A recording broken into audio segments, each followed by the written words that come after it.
Mesdames, Messieurs, bonjour. Très heureux de vous retrouver pour cet hebdo de François. Toujours avec la même équipe, bavarde mais brillante, que je vous présente tout de suite. Alors, Dominique Voltan, chercheur au CNRS, on lui pose une question et il fait une émission, c'est ça? Je vous remercie. Éric Zemmour du Figaro, on lui pose une question et il fait une provocation, c'est ça? Ça arrive en tout cas. Heureusement qu'il y a Nadir Kenad de Beurre FM qui nous impressionne par son calme dans l'émission. Ah mais je sais pas que c'est la distribution des prix aujourd'hui. Et enfin, Anastasie Tudiesh, qui est d'Africa numéro 1. Anastasie, qui ne se laisse pas impressionner par tous ces hommes qui remuent beaucoup d'air. J'en ai vu d'autres. Voilà. Alors je vous rappelle que vous pouvez nous contacter directement à l'adresse suivante, hebdofranço@rfo.fr, hebdofranço@rfo.fr. Alors dans cette émission, le sommaire, nous allons parler de la crise aux Antilles et de la déclaration du président de la République jeudi. Va-t-on vers une sortie de crise? Nous allons parler du forum social, de nouveau une intervention du président de la République. Quel peut être l'impact de ces mesures sur la crise? Nous allons parler de l'OTAN. S'agit-il d'une réorientation de la politique de la défense de la France? Et puis enfin, chronique presque hebdomadaire sur le racisme dans les stades et notamment dans les stades de football. Alors nous allons commencer par la crise aux Antilles. Pour la première fois, le chef de l'État, le président de la République, est intervenu dans ce dossier. D'abord en recevant jeudi les principaux élus des DOM. Et puis ensuite, Nadir, en annonçant des mesures à la fois conjoncturelles et structurelles, plus de long terme. Oui, tout d'abord, j'ai envie de dire, enfin, une intervention du président de la République sur la crise guadeloupéenne. Le président a annoncé effectivement une série de mesures chiffrées aux alentours de 580 millions d'euros. Il a affirmé qu'il se rendrait en Guadeloupe prochainement, dès que le calme serait revenu, selon ses termes, pour ouvrir une consultation sur l'autonomie économique des territoires. Une sorte d'état généraux. Exactement. Finalement. Sur le plan politique, il a affirmé qu'il était ouvert à ce qu'il y ait une collectivité unique des départements d'outre-mer. Bien entendu, si les habitants, il met ça sur la table si les habitants sont d'accord. Je note que les élus de l'outre-mer qui ont été reçus à l'Élysée parlent d'avancées.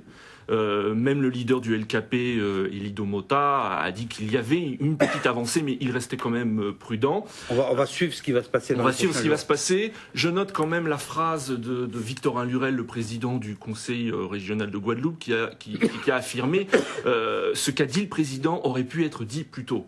Donc on ne comprend pas toujours à l'heure actuelle pourquoi le président de la République s'est exprimé aussi tardivement sur la crise guadeloupéenne. On peut discuter de la stratégie du chef de l'État. Moi je dirais que le président a voulu éviter de lier la crise guadeloupéenne et la crise économique et sociale en métropole, de peur de la contagion.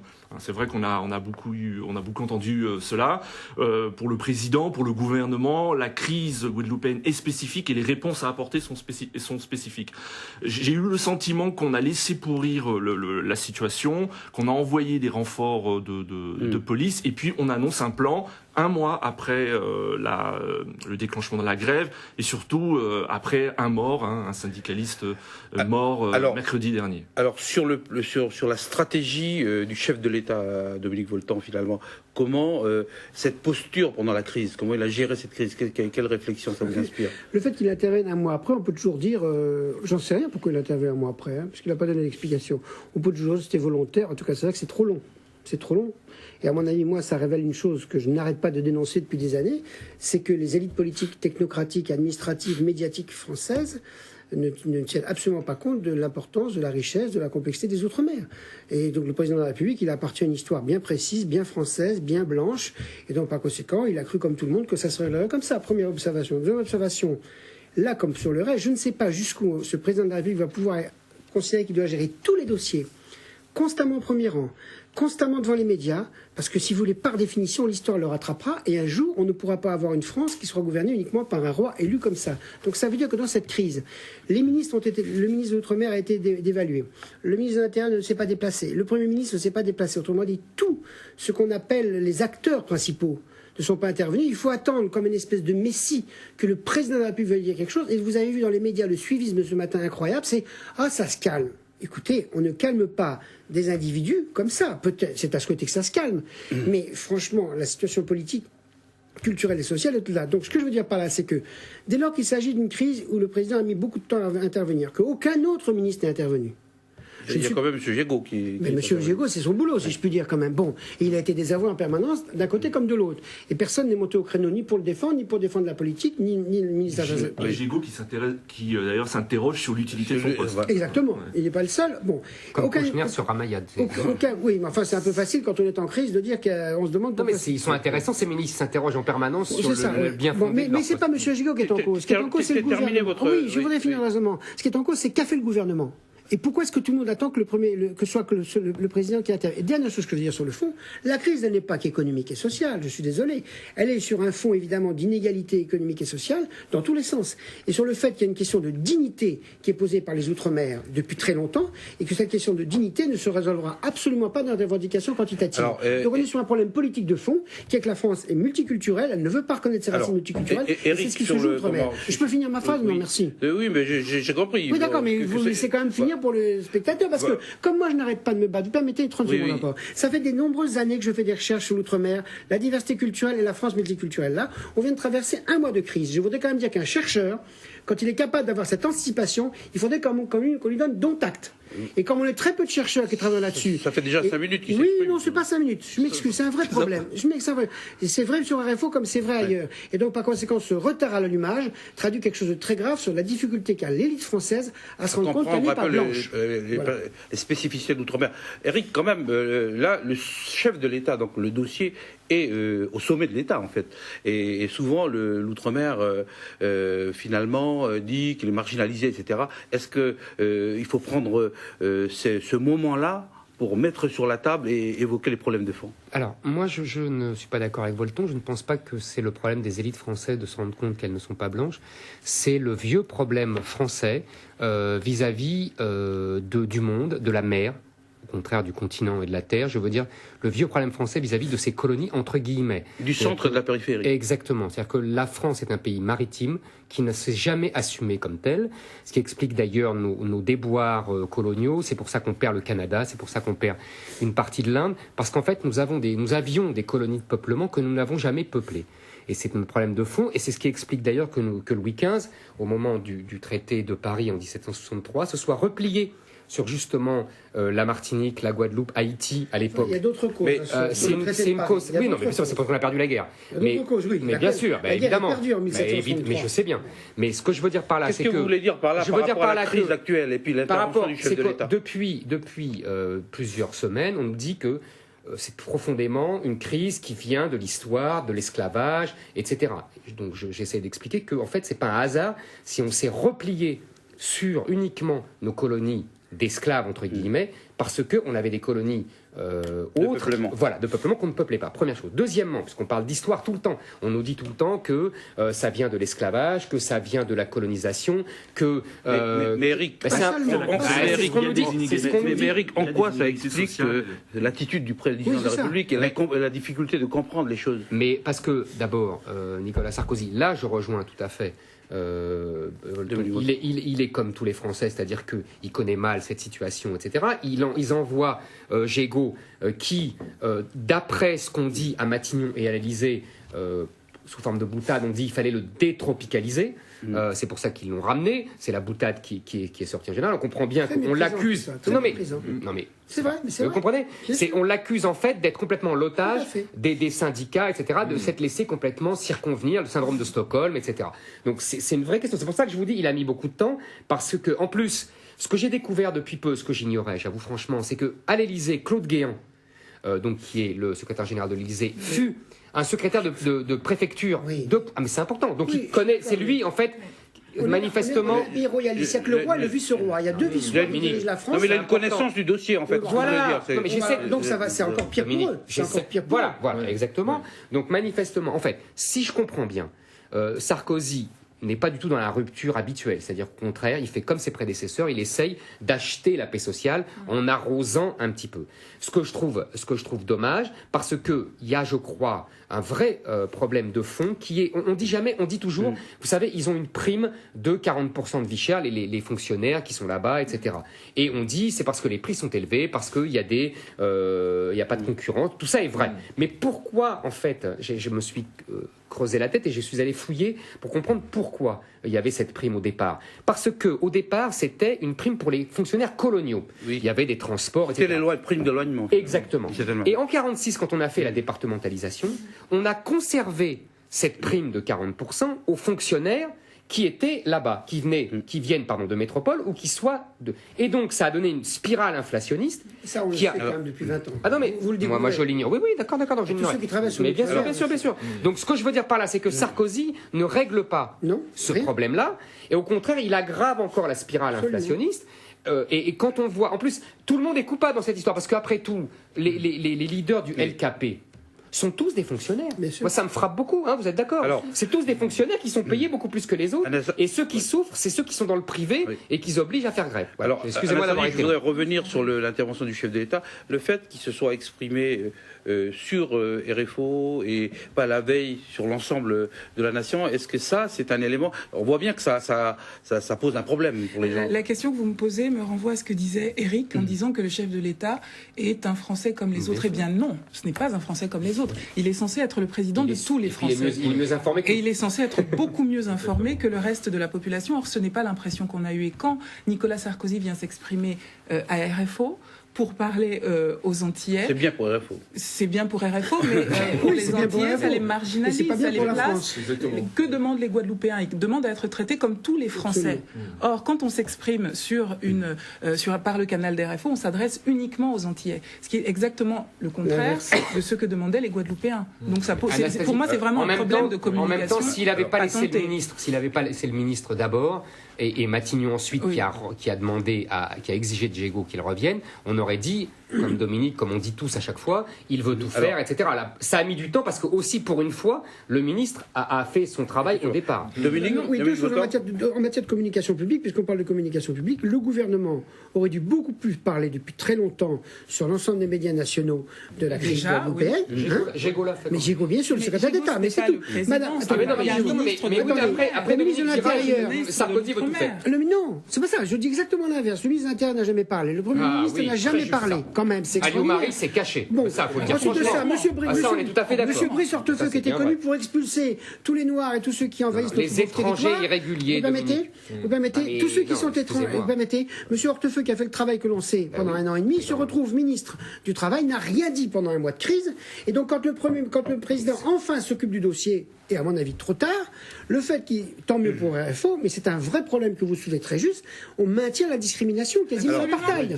C'était sur France 2 et TF1. Simplement, on voit bien que c'est une situation vraiment, énorme. C'est une situation de crise, c'est une crise qu'on n'a jamais vue, l'ampleur est très importante. Alors, RFO est une télé du service public.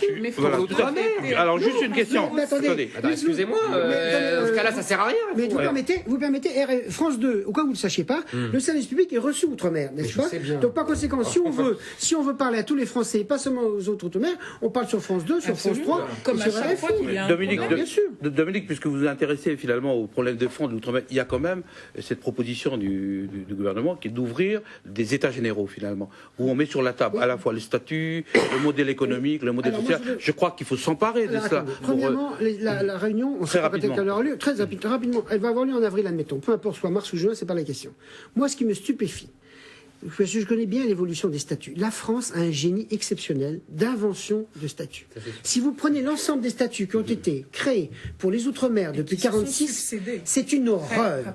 Donc par conséquent, une horreur parce que c'est inapplicable à chaque fois. Chaque majorité le rechange. Les statuts ne sont pas les mêmes selon que vous êtes aux Antilles, dans l'océan Indien. Donc si on dit, je vais refaire encore des états généraux, et je vais refaire les statuts, j'ai envie de dire au président de la République, ouvrez un livre d'histoire d'abord, et tâchez de comprendre que ce dont crève l'Outre-mer, c'est d'une multiplicité de statuts qui en fait d'une certaine manière, sont une forme de dévalorisation. Donc dire je vais faire des états généraux chez vous pour vous redonner un autre statut, c'est continuer à faire ce qu'ont fait tous les autres. Donc ce qui est en cause, c'est qu'en fait, la culture politique française n'a jamais intégré, hélas, les Outre-mer. Et là-dessus, je voudrais dire quelque chose depuis tout à l'heure. Attendez, il y a 43 parlementaires des Outre-mer.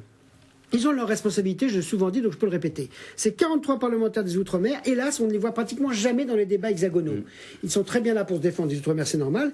Et donc, une des raisons pour lesquelles on ne parle pas des Outre-mer dans la culture politique française, c'est qu'hélas, ces élus, on leur laisse pas la place ou n'ont pas su la prendre. Donc moi, j'ai envie de dire, si ces élus 43, de gauche comme de droite, sénateurs ou députés, ont quelque chose à dire au président de la République et au gouvernement actuel, arrêtez de vous imaginer que c'est en faisant la énième réforme de statut qu'on va résoudre la question des Outre-mer. Dominique, si on les voit pas, c'est peut-être parce que si on les voyait, on pourrait remettre en cause leur gestion que d'aucuns qualifient de clientéliste à la tête et qui dépensent un argent fou. Et à Neuilly-sur-Seine, il n'y a pas de clientélisme depuis 30 ans. À Neuilly-sur-Seine, et en Seine-Saint-Denis, vous avez raison. Vous avez raison. Et dans le sud-ouest, vous avez raison. Sauf que là, c'est quand même une situation économique catastrophique et que la redistribution, pour ne pas dire l'assistanat, est colossale. Alors Nadir, pardon. Ils auraient pu dénoncer. Ils utilisent cette manne. Éric Nadir veut dire un quelque chose. Je trouve très intéressant en fait qu'on parle des élus locaux parce que c'est vrai qu'on a constaté. Pas des députés et sénateurs, pas des maires et des conseillers régionaux. Oui, on a constaté pas une espèce de marginalisation de certains élus locaux, mais en même temps une montée en puissance d'Élie Domota, le leader du LKP. Je lisais une interview cette semaine d'une députée socialiste de Guadeloupe, j'ai oublié son nom, Jeannie Marc, qu'elle m'excuse, elle disait que les élus locaux n'ont pas toujours été à la hauteur, n'ont pas toujours été à l'écoute des attentes de la population. Mais en cela, la Guadeloupe est très française. Exactement. Et les élus ont été dépassés. Les élus ont été dépassés par cette crise. Alors comment expliquer le succès de Domota, c'est qu'il a réussi à fédérer autour de lui les principales forces politiques, les syndicats, les associations, autour de revendications, autour de revendications sociales, mais également identitaires. Il y a vraiment un déni de confiance qui a traversé la société guadeloupéenne. Confiance limitée dans l'État, confiance limitée dans les élus et dans le monde économique. On peut dire d'ailleurs que le président de la République réintroduit les élus dans le jeu, finalement. Ce qui fait que le LKP a réussi à capter tous les mécontentements et est devenu un interlocuteur crédible face aux élus locaux. À ce que vous dites, Nadir, que non seulement Élie Domota a su fédérer, mais en plus il a su transformer un problème censé être ilien en problème national. Il a universalisé le mal de vivre, les difficultés de vie guadeloupéennes. Voilà, moi je crois que c'est fort de dire ça parce que si vous... Dernier mot, Dominique, et ensuite on va passer à un autre thème. On n'arrête pas de dire qu'il y a une spécificité, et ce que n'arrêtent pas de dire les Antillais, c'est qu'en fait leur problème n'est pas tant spécifique que ça, parce qu'il est quasiment national. Et moi je crois que c'est une bonne logique de leur part de dire ça, à un point près. C'est la question d'identité culturelle qui est bafouée historiquement, mais qui rejoint hélas les questions des enfants de l'immigration en France. Autrement dit, même là, la spécificité antillaise, elle retrouve des problèmes qu'on a aussi. Donc en fait, les Antilles ne sont que le lieu de lecture de problèmes qui ne sont pas des Outre-mer, qui ne sont pas des Antilles, mais qui sont de la France. Qui viennent parler d'un problème de fonctionnement de l'État français. Bonne transition. Nous allons parler du Forum social. Le président de la République, après avoir rencontré les partenaires sociaux, a mis sur la table 2,6 milliards d'euros pour à la fois l'emploi et le pouvoir d'achat. Alors Nadir, est-ce que ces différentes mesures, finalement il y a une panoplie de mesures, est-ce que ces mesures sont à la mesure de la crise? Écoutez, difficile à dire parce que la crise que nous connaissons, nul ne sait sa durée, nul ne sait si elle va s'approfondir encore plus. Dès lors, les mesures qui sont annoncées sont transitoires, je pense.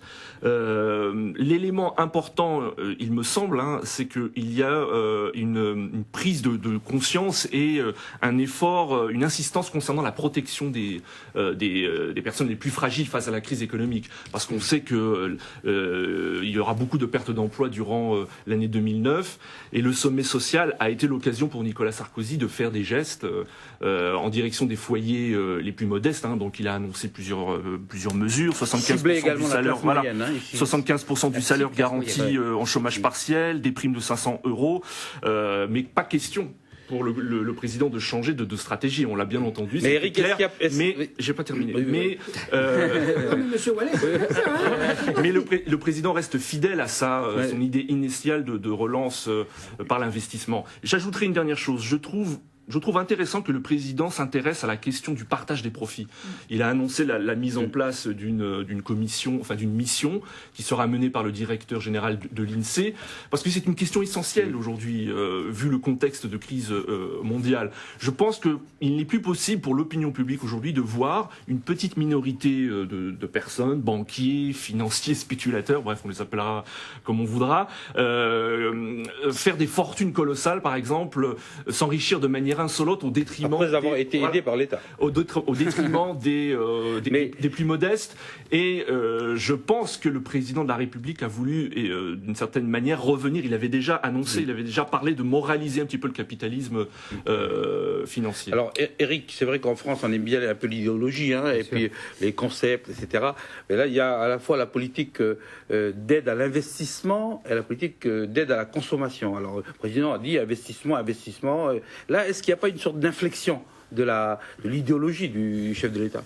Écoutez, d'abord, un tout petit point d'économie. L'investissement et la consommation, c'est dans la même catégorie de la demande. C'est différent d'une politique de l'offre. Oui, c'est pas la même chose. L'investissement, c'est pas de la demande. Si, là, c'est bien sûr. L'investissement, c'est la demande. Ah bah excusez-moi, je vous assure. Je sais que vous terminez votre... Non, mais j'ai fait de l'économie. Non, mais c'est intéressant. On se demande ce que vous n'avez pas fait. Mais bon. Mais j'ai travaillé dans ma jeunesse. Journaliste. Ne vous laissez pas déstabiliser. Ce que je veux dire, c'est que c'est le même pôle de la demande. Alors qu'on choisit l'investissement parce que, on l'a déjà dit ici, si on relançait la consommation, ça ferait la joie des exportateurs. C'est la rhétorique qui dit ça. Voilà, d'accord, si vous voulez. En tout cas, oui, d'accord. Et c'est les expériences précédentes quand même, cher Dominique. Mais par définition, le contexte change. D'accord. Mais enfin, vous m'accordez que depuis 25 ans, à chaque fois qu'on a fait une relance par la consommation, ça a ravi les Allemands et depuis peu les Chinois. C'est tout. Mais vous avez raison, ça peut changer. Ils vont eux-mêmes être en crise dans moins de 3 mois. Je suis d'accord. Mais bon, donc voilà, j'essaye d'expliquer en tout cas pourquoi le président choisit ça et pourquoi effectivement, il donne en fait à la toute petite classe moyenne, c'est-à-dire les gens qui gagnent vraiment très peu, si vous voulez, c'est un peu une aide. C'est pas une relance, voilà, c'est une aide pour essayer de tenir pendant ce temps-là. Maintenant, deuxième chose, je pense que moi, ça me fait toujours rire quand on parle de moraliser le capitalisme. Le capitalisme n'est pas moralisable. Si vous lisez Marx dès le milieu du 19e siècle, il vous explique bien que la cupidité capitaliste, c'est dans les gènes du capitalisme. Donc c'est normal, donc on n'a pas à le moraliser. Mais Eric deviendrait-il révolutionnaire ? Mais je ne deviens pas révolutionnaire, je veux dire par là que... Quand on entend Nicolas Sarkozy, il y a quand même une volonté... Mais oui, mais je pense... C'est pas marxiste. Mais il n'est pas marxiste, justement. Non, justement, il n'est pas marxiste. Alors terminez, Eric. Justement non. Dépêchez-vous, Eric Zemmour, parce que... Terminez votre raisonnement. Ce que je veux dire, c'est que moraliser ne sert à rien, parce que la vraie question de fond, qu'est-ce qui permet cette différence à certaines catégories de prendre beaucoup d'argent parce que tout simplement tout cet argent-là vient d'une croissance qui est confisquée à la masse de la plupart des salariés. Pourquoi ? Mais tout simplement parce que par le libre-échange, on a fait pression à la baisse sur les salaires des pays riches en délocalisant pour la plupart en Chine, en Inde, etc. Non mais c'est quand même ça le fond de l'affaire. Pour les métiers non délocalisables, on fait venir des immigrés en permanence qui font pression à la baisse aussi. Et comme ça, la nasse est bien complète. Et on arrive à un système qui, depuis 20 ans, a contenu la baisse, quasi 30 absolument, une stagnation des salaires et qui explique d'ailleurs pourquoi on leur prête des subprimes. Après, tout s'enchaîne. D'accord. Donc comme Sarkozy, je finis, ne veut pas remettre en cause, même s'il est accusé de protectionnisme, c'est la vraie question. Libre-échange, protectionnisme, c'est la vraie question d'aujourd'hui. Il ne veut pas remettre en cause, en tout cas formellement, tout ça. Sa moralisation, c'est du pipeau. Alors, simplement, Anastasie, c'est bien beau tous ces discours, mais les syndicats ont maintenu quand même la mobilisation du 19. C'est-à-dire qu'il y a une sorte de bras de fer qui continue. Absolument. Le bras de fer se maintient. Et moi, on a un tyran à l'animation. Il y a pire comme tyran. Oui, bien sûr. On peut rigoler un peu. Le bras de fer est maintenu. Moi, je fais le lien avec ce qui se passe aux Antilles, d'ailleurs. C'est que on en avait parlé la semaine dernière. Et on se demandait si le mouvement en Guadeloupe ne deviendrait pas le fer de lance d'un soulèvement. Une sorte de contagion dans la fermeté et dans on ne lâche rien, on tient jusqu'au bout. Il y a quand même des revendications qu'ont exprimées les syndicats qui n'ont pas été entendues et sur lesquelles ils ne bougent pas. Il y a cette revalorisation du SMIC et puis les 30 000 emplois qui doivent être supprimés. Les syndicats ont demandé un moratoire qui n'a pas été entendu. Donc voilà, il semblerait que l'exemple guadeloupéen ait montré que en tenant fermement. On peut-être les syndicats espèrent-ils un changement de situation. Dominique ? Oui, premièrement, changement de fond dont on ne sait toujours pas la conséquence, et que je n'arrête pas de répéter. Aujourd'hui, par rapport à n'importe quelle crise, tout le monde sait tout le monde voit tout. Et ces deux chiffres, 26 milliards en gros d'euros pour les investissements et 2,6 milliards dont en fait il faut retirer, ça fait un peu 2 milliards pour une vague aide à la consommation, je ne suis pas persuadé que ce chiffre ne va pas faire un énorme boomerang. Première chose. Deuxième chose, le discours qu'on n'arrête pas d'entendre de la part de tout le monde, c'est il faut aider les plus fragiles. Ça, c'est un discours d'un paternalisme infernal. Avec un petit codicile maintenant, les bas de classe moyenne. C'est-à-dire qu'il y a une espèce de sociologie épouvantable. En haut, on ne s'occupe pas, ils gueulent tout le temps, mais on leur laisse tout ça. Vous avez qu'à Mme Parizeau, on a l'impression qu'on est en train d'étrangler les entreprises. Jusqu'à présent, quand on voit les profits, ça va très bien.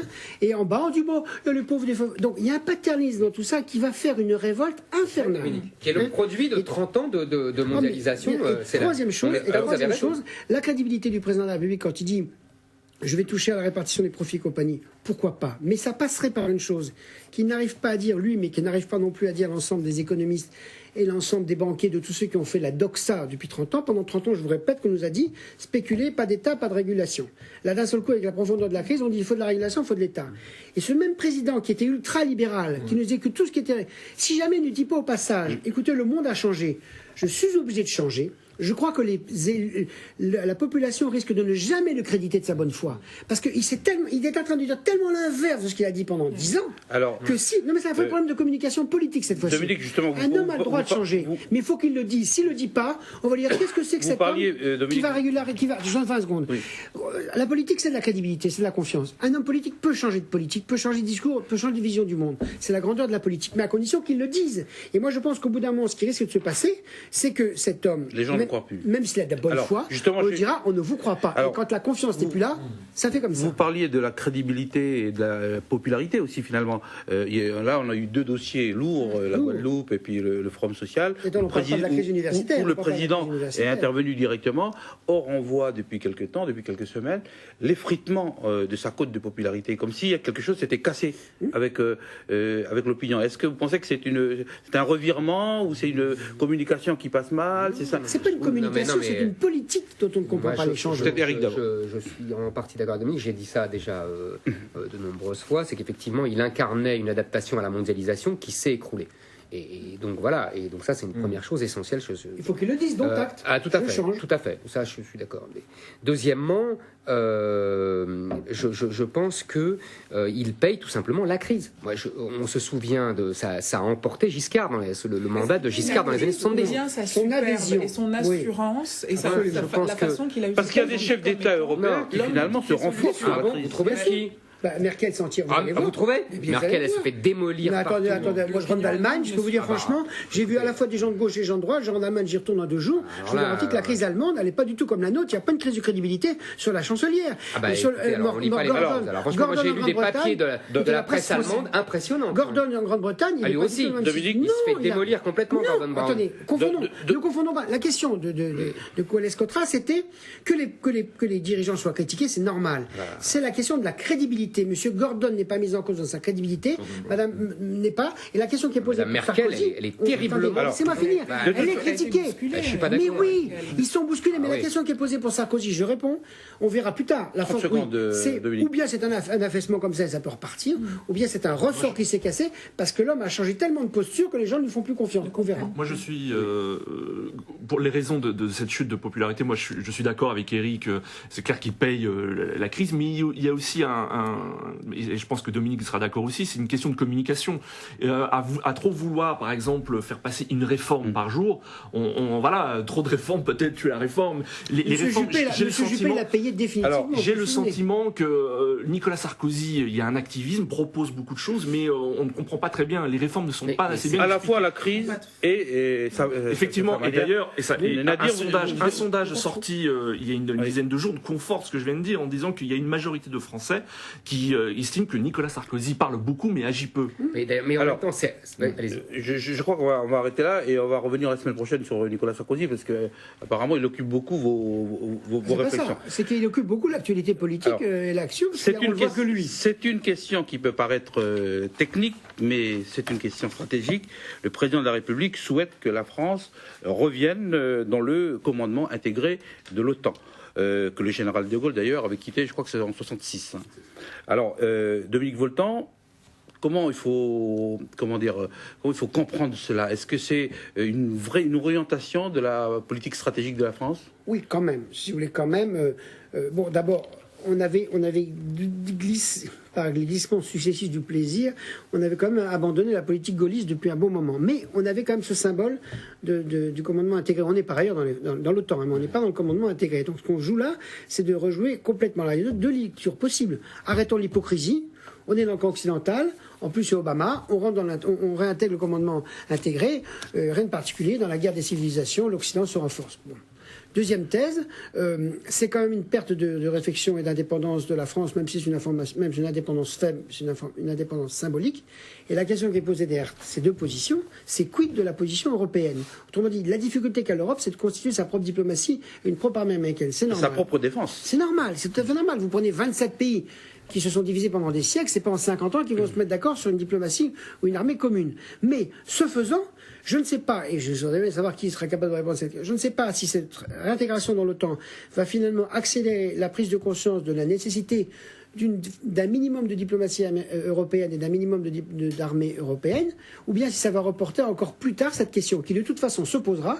On a intérêt dans le camp occidental à avoir plusieurs pôles, nous sommes dans un univers multipolaire, et donc de ce point de vue-là, moi, la seule que je reproche au président Sarkozy dans cette affaire-là, c'est que je trouve que ça a été fait sans aucun débat public. Voilà, on va en parler à l'Assemblée. Et oui, mais ça suffit pas, si vous voulez, parce que ça traverse les classes politiques gauche-droite. Ça, c'est vrai. Ça traverse gauche-droite, donc c'est très intéressant comme débat national. Ça, c'est vrai. Je vois bien la moue d'Éric, mais Nadir, peut-être pour clarifier un peu les choses, quelles sont les raisons de ce changement un peu du président? Écoutez, je pense que la raison essentielle, c'est que la France sera présente dans tous les organes de l'OTAN. Donc il s'agit d'une question idéologique, mais aussi une logique d'influence. C'est que la France aimerait bien que ses prises de position, ses convictions soient un peu plus prises en compte.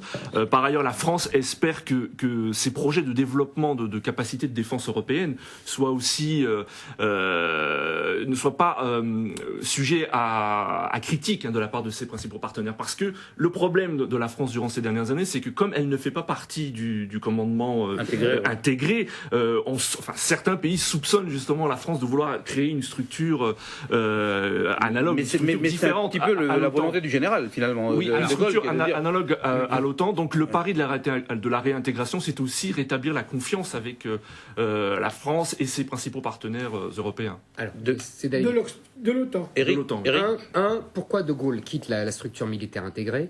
Parce qu'il ne veut pas que la France soit entraînée dans des guerres extérieures. Dans des guerres qu'elle n'a pas décidé. Exactement, et au continent européen. En clair, à l'époque, c'est le Vietnam. Or, aujourd'hui, qu'est-ce qu'on s'aperçoit? C'est que l'OTAN ne fait que ça, que des guerres en dehors de l'Europe, premièrement. Deuxièmement, normalement, logiquement, l'OTAN aurait dûu s'auto-dissoudre en 1990, après la chute du mur de Berlin et la suppression du pacte de Varsovie. Moi, je pense, je ne veux pas faire parler les morts, mais que le général de Gaulle aurait dit ça en 90, ça me paraissait évident. Oh, vous pouvez y aller. Je peux y aller carrément. Bon, alors ça va. La connaissance que vous absolument intime, du général. Intime. Mais Éric, troisième. Rien de ce qui est humain, vous êtes étranger. Exactement. Continuez donc. Bon, alors, troisièmement, que nous dit Sarkozy? Il nous dit, ça n'empêchera pas l'indépendance puisque l'Allemagne a refusé d'aller en Irak, ce qui est vrai formellement. On fera remarquer à Sarkozy que c'est la seule fois où l'Allemagne s'est opposée quand même aux États-Unis en 50 ans. Bon. Deuxièmement, il nous dit, c'est le préalable indispensable pour remettre de la confiance dans les autres pays européens pour une vraie défense européenne, parce que, nous dit Sarkozy, quand on parlait de défense européenne, les autres Européens nous disaient « ouais, mais de toute façon, vous n'êtes pas avec nous dans l'OTAN ». Moi, il me semble que, en fait, le problème est vicié à la base, mais je peux me tromper, je pense que tous les autres pays d'Europe, surtout l'Angleterre et les pays de l'Est, mais même les autres, considèrent que la défense européenne existe déjà et qu'elle s'appelle l'OTAN. Et que l'armée européenne existe déjà et qu'elle s'appelle l'armée des États-Unis d'Amérique. Je pense qu'on est tout seul. Non, mais je pense qu'on est tout seul à rêver d'une défense européenne et que qu'on fasse l'un ou qu'on fasse l'autre, on a échoué d'avance. Alors Anastasie, peut-être juste un point. Là, on voit bien que ça touche à l'indépendance du pays, ça touche des axes vraiment stratégiques, on l'a dit tout à l'heure.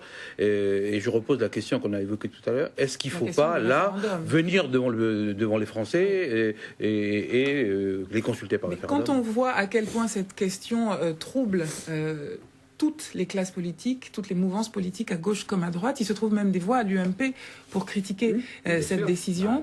Je crois que c'est un signe, surtout à l'UMP, mais bon... et vous savez, il connaît bien l'UMP. Ah, ça c'est vrai. Ah, ça c'est vrai. Il connaît mieux le Parti Socialiste. Je connais très bien le Parti Socialiste. Si vous pouviez laisser terminer Anastasie.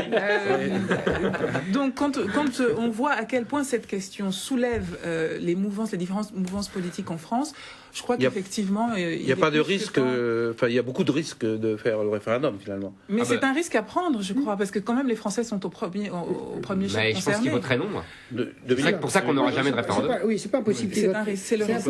Alors, il faut rappeler, dans la Constitution européenne, 1954, c'est l'échec de la CED, c'était la première tentative pour construire une défense européenne. Donc 1954, on est en pleine guerre froide, c'est intéressant. Donc il y a deux thèses sur l'Europe, ce qui a été dit. Ou bien les Européens considèrent que l'armée européenne, c'est l'armée de l'OTAN, ce que moi je ne crois pas du tout que les Européens pensent. Mais dans un premier temps... Ça, c'est pas le choix qui est fait officiellement, finalement. Tous les dirigeants européens pensent ça. Parce que le président de la République dit quand même... Non, mais pas Sarkozy, mais les autres... Mais Sarkozy dit finalement que la condition d'intégration à l'OTAN, c'est le développement de la défense européenne. Bien sûr, mais vous avez...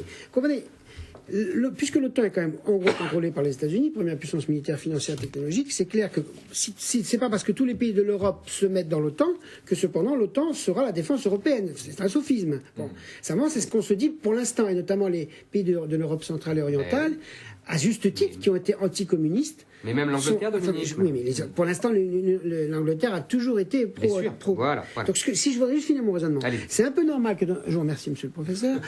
C'est normal que dans un premier temps, surtout les pays d'Europe centrale et orientale, une bonne partie des Britanniques et des Hollandais, etc., veulent l'OTAN. Mais comme la dynamique européenne continue, même si nous la trouvons lente et compliquée, elle continue avec une force inouïe, 27, 28, 29, 30, la question d'une spécificité du point de vue européen par rapport au point de vue américain va se poser dans le monde, c'est une évidence. Pour l'instant, on fait semblant de pas trop le voir, donc on dit c'est le même problème. Donc c'est la question culturelle de l'identité européenne qui un jour va reposer la question du lien à l'OTAN. Donc moi, la seule question sur laquelle je ne sais pas quoi répondre, ce faisant, est-ce que la France se fera mieux entendre dans le commandement intégré? Je n'en sais rien, on verra. Est-ce que ce faisant, ça permettra plus facilement de faire émerger une problématique de l'identité européenne? Je n'en sais rien, mais il faut avouer que si c'est ça le chemin, il est un tout petit peu compliqué. Alors je ne sais pas si vous êtes des spécialistes des questions de défense, mais on peut s'interroger, est-ce que si la France intègre l'OTAN, si c'est nécessaire de maintenir la force de dissuasion nucléaire? Ça n'a rien à voir. Oui. Enfin, les deux. Non, vous avez raison dans votre question. Mais la réponse française, c'est de dire qu'on peut faire les deux à la fois. Voilà. Je pense que la logique de la dissuasion nucléaire, c'est qu'on décide seul. Vous avez raison, c'est parce que justement la grande discussion entre De Gaulle et les Anglais, c'est que les Anglais avaient accepté de mettre leur force de dissuasion nucléaire sur la tutelle américaine, et que De Gaulle justement a refusé. C'était le grand désaccord des années 60. Ce qui est courageux dans les années 62, 63. On est d'accord. Donc là, pour l'instant, ça ne remet pas en cause cette autonomie de décision nucléaire. Bon, pour l'instant. Alors, c'est une chronique qui devient, je l'ai dit tout à l'heure, dans les titres presque réguliers, hebdomadaires. Cette fois, c'est John Mensah, un joueur de Lyon, qui a été victime d'insultes racistes de la part d'un supporter du Havre. Alors on a dit, ce n'est pas la première fois que ça se produit, et ce ne sont pas la dernière. Alors qu'est-ce qui s'est passé exactement, et comment c'est géré dans ce milieu-là finalement? Alors ce qui s'est passé, comme vous l'avez dit, c'est un spectateur qui a été interpellé en plein match, le match Lyon-Le Havre. Il a été interpellé après avoir proféré des insultes racistes et lancé des cris de singe à l'encontre de John Mensah, comme vous l'avez dit, joueur ghanéen de l'Olympique lyonnais. Il a été interpellé pendant le match. Il a été mis en examen et il encourt jusqu'à 6 mois de prison et une amende de 22 000 euros. Voilà. Ce qu'il faut dire, c'est que durant la saison 2007-2008, 14 interpellations ont été effectuées pour des actes racistes autour des matchs de Ligue 1. Les quelques procès qui ont abouti, il y a eu uniquement de la prison avec sursis qui a été requis à l'encontre des auteurs de ces actes. De la prison avec sursis, pas de la prison ferme. Donc, je pense qu'il y a quand même un décalage entre, d'une part, une partie de la population, enfin une grande partie même la majorité de la population des spectateurs, des amateurs de football qui dénoncent violemment ces insultes racistes. Vous voulez dire que c'est marginal C'est marginal, qui critiquent donc ces insultes, et d'autre côté, la faiblesse de la réponse judiciaire. Il y a un arsenal juridique qui existe, mais comme je l'ai dit, il y a eu très peu d'interpellations, 14 durant la saison passée, très peu de prison ferme, uniquement de la prison avec sursis. Moi, je pense qu'il faut quand même un peu plus de sévérité contre les auteurs. Et Anastasie, et Mensa, et voilà. Et Mensa, ce qui est incroyable, Mensa a été suspendu. Parce qu'il a été déstabilisé dans le... Il a été déstabilisé, mais il y a quand même quelque chose de nouveau, c'est que les joueurs, de plus en plus, les joueurs de foot maintenant prennent conscience et interviennent directement. On se souvient que il y a quelques mois, un joueur de Valenciennes qui avait été insulté avait arrêté le match et voilà, il avait porté plainte. Que fait la fédération finalement? Est-ce que la fédération intervient fortement? De belles déclarations. Parce qu'on n'a jamais vu un match arrêté pour des problèmes de... Mais j'ai eu beau chercher, je n'ai trouvé que des déclarations et rien de concret. Et c'est justement ce qui me pose problème. Je crois vraiment que le football fait appel aux instincts les plus primitifs. Vous avez, j'imagine, tous autour de cette table, oui, vous êtes des garçons, vous êtes des hommes, donc vous avez été au match de football Pas lancé d'insultes racistes. Lui-même en dirige. Dans ses loisirs, il en dirige. Pourquoi ne suis-je pas surprise? Les matchs font appel aux instincts les plus primitifs, les plus primaires des hommes. Et pour moi, le football est un miroir grossissant de ce qui se passe dans la société. Je crois que Mais ça véhicule aussi des valeurs. Mais bien sûr, bien entendu, qui véhicule des valeurs de fraternité, d'effort, de dépassement de soi, de groupe. Bon, mais aussi, les gens arrivent à exprimer leur colère, leur rage de façon pas du tout filtrée. Juste pour compléter, il faut quand même distinguer certains supporters qui commettent ces actes. Voilà, comme c'est le cas de ce supporter-là après avoir trop bu, et d'autre part des groupes quand même infiltrés au sein des supporters qui ont une idéologie assez raciste, extrémiste. C'est le cas sur le terrain, ça fait quand même beaucoup, et puis ça devient un peu compliqué d'arriver sur le terrain. Et je crois que tout ceci s'inscrit dans un pays où la place de l'étranger, et notamment de l'étranger d'origine africaine, n'est pas vécue comme étant... Il n'est pas forcément... Ils se sont pas forcément bien accueillis. Donc pour moi, le racisme doit être mis hors la loi, mais hors les mœurs, ça va être compliqué, mais hors la loi. Et pour le moment, rien n'est fait. Est-ce que ces incidents-là, finalement, dont on peut parler toutes les semaines, c'est un peu le symptôme de ce qui se passe derrière, finalement? Alors, Anastasie nous a taquiné, elle a tout à fait raison. Je pense en effet que quelqu'un a raison, ça commence un peu étrangement, non? Comment? Oui, tout ça, c'est une dénégation. Le foot est effectivement l'expression des instincts primitifs, virils, tout à fait raison. Attendez, j'ai pas fini. Je vais si vous me laissez finir, virgule, justement, mais canalisé. Parce que justement, qu'est-ce que le football? L'invention du football, c'est au début du XXe siècle, par les Anglais, puis Le Havre, justement, le premier club français, parce qu'il y avait des Anglais, en 1902, ou je ne sais plus combien. C'est justement qu'on voulait canaliser les mœurs, entre guillemets, et la violence des ouvriers. C'est ça. C'est avant le XXe siècle. Juste avant, mais 1890. Peu importe, c'est ça le football. Oui. Et pourquoi je reviens en arrière? Parce que le football est devenu aujourd'hui, depuis 20 ans, depuis l'arrêt Bosman, etc., la pointe extrême de la mondialisation. C'est-à-dire que, financiarisation extrême, des clubs, mais financiarisation extrême. La télévision, la bourse en Angleterre, et la mondialisation des personnes, des joueurs, extrême mondialisation, avec trafic, alors on parle des joueurs africains, surreprésentation des joueurs africains en France, pour la simple raison, c'est qu'il y a une espèce de triangle, non mais c'est pire que ça, c'est-à-dire que les meilleurs joueurs français vont dans les clubs les plus riches anglais et italiens, et que les Français qui sont à l'intermédiaire, c'est-à-dire qui sont moins riches que les clubs anglais et italiens, mais plus riches évidemment que les Africains, prennent, exactement, qui sont très doués en vrac. Donc il y a une masse de joueurs africains énorme. Et je finis si vous me permettez, parce qu'après on va me dire que je ne nuance pas, c'est la rencontre, donc cette extrême mondialisation des hommes, de l'argent et avec le populaire. C'est-à-dire les éléments les plus populaires. Mais le populaire, c'est-à-dire le peuple. Le peuple, dans les stades. Et cette rencontre est explosive. Et quand on me dit mais c'est le seul endroit où elle a lieu. Parce qu'en Italie, c'est la même chose. Vous vous souvenez de cette banderole Hitler, tu as oublié le boulot, il y avait encore les Napolitains. Donc là, c'était pas des Africains, c'était entre Naples et donc, le nord, Milan. Vous dites qu'en raison de cette situation, c'est une loupe grossissante de nos sociétés. C'est le seul endroit où la mondialisation extrême s'entrechoque avec les éléments populaires. Les Anglais, qui sont la pointe extrême de la pointe extrême, ont réglé le problème. Ils ont tellement augmenté le prix des places qu'il n'y a plus de populaires dans les stades. Ils ont aussi fait une chasse aux mais c'est lié, Dominique, je t'assure, c'est lié. Ils ont tellement augmenté les prix que c'est devenu un truc de luxe. Oui, mais c'est un truc de luxe. Ça sert à rien. Je veux finir simplement une dernière chose, et après vraiment je me tais.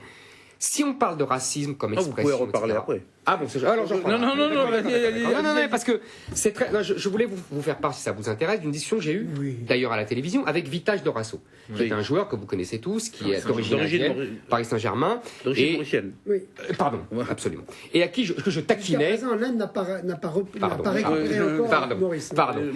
Que je taquinais en lui disant que l'homme de gauche qu'il était devait bien s'entendre avec Domenech, homme de gauche aussi, et que la surreprésentation des joueurs noirs, je le taquinais un peu en lui disant c'est une posture idéologique. Et il s'en est amusé évidemment, et on a discuté comme ça. Mais il m'a dit une chose très intéressante, et je tiens ça de lui. Il me dit en fait, le problème c'est pas pourquoi il y a plus de joueurs noirs dans l'équipe de France à la fin. C'est au départ. C'est-à-dire que dans les clubs à 13 ans, à 14 ans, à 15 ans, il y a beaucoup de joueurs noirs, etc. Et que le racisme est là. C'est-à-dire qu'il décourage les joueurs blancs qui seraient de leur niveau. Donc vous voyez, le courage, le racisme, il est partout, c'est ça que je veux dire. Oui, mais enfin, il décourage les joueurs noirs, ou bien les joueurs blancs, ou bien les joueurs noirs s'accrochent plus fort. Non, c'est pas ce qu'il dit. Moi, je croyais comme vous. Mais c'est il s'accroche plus. Est-ce que Vitage Dorasso c'est intéressant, du tout. Je vous soumets ce témoignage.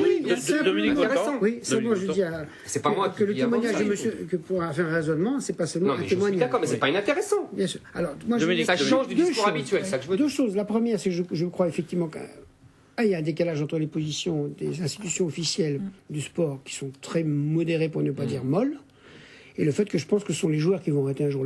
La grève, ce sera les joueurs qui la feront. Donc par conséquent, il faut faire confiance aux hommes, parce que c'est quand même des équipes des hommes, et là, au bout d'un moment, ils en auront assez que leurs copains se fassent traiter de singes ou je sais pas quoi. Donc oui, qu'est-ce que ça veut dire que les instances officielles internationales, comme des babas au rhum, imbibés d'enjeux financiers, soient d'une mollesse invraisemblable, et donc par conséquent, faisons confiance aux hommes, je pense que c'est truc bon. Mais ce qui m'intéresse, ça c'est le premier point que je veux dire, mais ce ne sera pas à l'honneur des institutions sportives qu'il ait fallu que ce soit les joueurs qui se mettent en grève. Hein, c'est bon.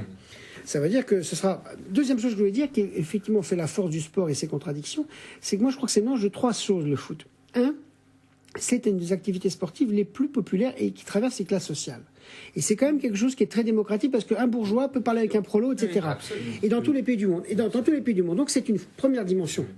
Deuxième dimension, pour tous les joueurs, le foot est le sport qui permet l'émancipation individuelle et qui d'ailleurs permet aussi de montrer les couleurs de peau. Donc c'est une deuxième dimension qui n'est pas directement liée à la première, mais et la troisième qui a indiqué non, c'est pas la même chose, que ce soit populaire, je suis d'accord. n'est pas la même chose. Par contre, la troisième, c'est la mondialisation et les égalités. Et donc du coup, c'est un triangle explosif. Mais oui, absolument. Et c'est pour ça, oui, c'est un lieu de lecture, mais ça veut dire que ça met en cause, et c'est en ça que c'est peut-être finalement le milieu sportif va être obligé de faire son autopolice. Mais c'est vrai, n'oublions pas que c'est populaire, que c'est démocratique, que c'est une voie d'émancipation pour des tas de garçons. Et de mobilité sociale. Bien sûr, mobilisation, identification, mais que cette mondialisation ne fait qu'accentuer quelque chose qui est déjà l'argent a gangréné tout le sport. On n'a pas répondu à la question de comment... Comment si, je réponds, obligé, faire pression. Alors moi je vais vous répondre. Faire pression sur les instances officielles qui sont d'une hypocrisie totale, ils ont des larmes de crocodile, ils s'en foutent complètement, parce qu'ils disent oh c'est un petit peu de racisme, mais c'est pas grave. Et il y a quand même une dénonciation à faire de la mollesse des institutions sportives. Est-ce qu'il ne faut pas arrêter un match. Et deuxièmement, que les sports. Parce que dans ce cas-là, vous imaginez bien, si moi je suis supporter. Vous ne savez rien, vous n'êtes pas sportif. Non, mais c'est vrai que je suis supporter du Paris Saint-Germain et qu'on perd contre Marseille, je vais traiter un noir de sale nègre, et puis voilà, le match va arrêter et je vais sauver l'équipe de Paris Saint-Germain. C'est impossible ce truc. Alors, il y a une solution. Est-ce qu'on peut laisser les joueurs se faire insulter à longueur de match? Mais les joueurs, ils s'insultent entre eux, Anastasie. Ils se traitent de tous les noms entre eux, sur les terrains. Écoutez. Proposition de Nadir. Monsieur l'arbitre. Je ne fais pas une proposition, mais ça a été évoqué par certaines personnes au sein de l'UEFA, c'est de carrément enlever des points aux clubs concernés, aux clubs dont les supporters se livrent à des actes racistes. Il peut y avoir des provocations à dire. Venir d'un supporter adverse. Ça peut être une solution. Ça peut être une solution parce que les clubs, moi je ne suis pas d'accord, les clubs sont responsables quand même de leurs supporters. Mais si, on connaît très bien les liens des présidents de clubs avec les présidents de clubs de supporters. Certains clubs de foot, certains clubs de football ont encouragé la création. Dernière question parce qu'on arrive presque à la fin de l'émission. Ce que je voulais dire tout à l'heure, c'est que qu'est-ce que ça dit, ces actes répétés sur la société française? On l'a dit, on vient de le dire. Ça dit une chose qui met en cause et le gouvernement actuel et les gouvernements précédents, il faut bien dire, à la limite gauche comme droite, c'est qu'on s'est tapé quand même enfant, je vous rappelle, à Le Pen à quasi 20%, d'accord? Bon, il y a un racisme en France qui existe depuis toujours, qui n'est jamais traité sur le fond, sur lequel la droite, qui n'est pas toujours responsable, ne l'a pas traité, la gauche ne l'a pas traité, et donc vous avez une société... 30 secondes chacun, Nadir... Je voudrais juste finir. On a une société française, je le répète, qui est multiculturelle, multiraciale, au lieu d'en faire une force, au lieu d'en faire, je ne le veux pas. Merci Dominique. Nadir, ensuite Eric. Très rapidement sur la un dernier réponse, mot ensuite, Anastasie. Un dernier mot sur la réponse judiciaire. Je persiste à dire que la réponse judiciaire n'est pas la hauteur des actes. Juste un élément, je comparerai avec les profanateurs de sépultures.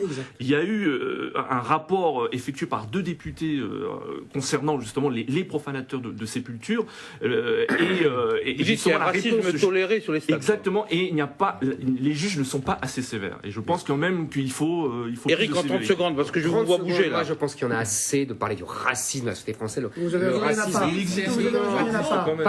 mais c'est normal, c'est humain, cette xénophobie. C'est très difficile de vivre. Oui, mais elle est de tous les côtés. Ce que je veux dire, c'est qu'elle est de tous les côtés. Et que sur les terrains de banlieue, la xénophobie, elle est de tous les côtés, Dominique. C'est ça que je veux dire. Et que sur les terrains de banlieue, elle est de tous les côtés. Ça n'excuse rien. Ça n'excuse rien, mais il ne faut pas la survaloriser. S'il vous plaît. Ils ne sont pas victimes de racisme. Si, en banlieue, si. Eh ben si, Dominique. Surtout dans les terrains de foot, c'est la vérité, Dominique. 30 secondes de conclusion, Anastasie. À propos du foot, je rejoins ce que disait Nadir. Il faut vraiment, je pense, une volonté juridique et qu'il faut vraiment faire en sorte que le racisme soit hors la loi. Comme le dit Eric, on ne peut pas le mettre hors les mœurs. C'est humain. Mais il n'empêche qu'il faut faire appliquer les lois et si elles n'existent pas... Bien, on est arrivé à la fin de l'émission. Merci à tous pour votre participation et puis merci à vous pour votre attention. Passez une excellente semaine sur RFO et François. Au revoir.